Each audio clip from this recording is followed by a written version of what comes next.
Ibibidyo ko na. Ayan o. Bili na kayo sa TikTok shop, mura lang. Kasi nag-sale siya. Kung original price nito is, depende sa klase, is nasa 1,000 mahigit. Ngayon, maraming bagsak presyo sa TikTok, kaya mura lang. Diba? Oh. Ako na lang mag-model sa product ko kasi nga, wala pa akong pera. Diba? Ayan. Ang ganda, oh.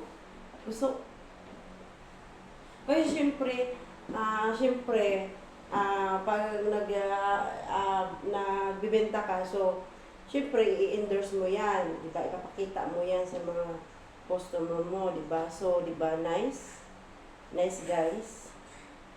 Yung size ng pako is 40. 40 to siya. Maganda siya. Diba? Diba? Ang ganda.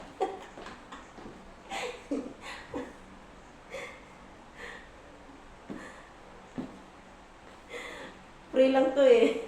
Magiging free lang to pag free, ano ba yun? Free, ano yung tawag mo? Ano yung tawag yun? Basta, yan, para mabibenta na yung paninda ko. Okay guys, check out na.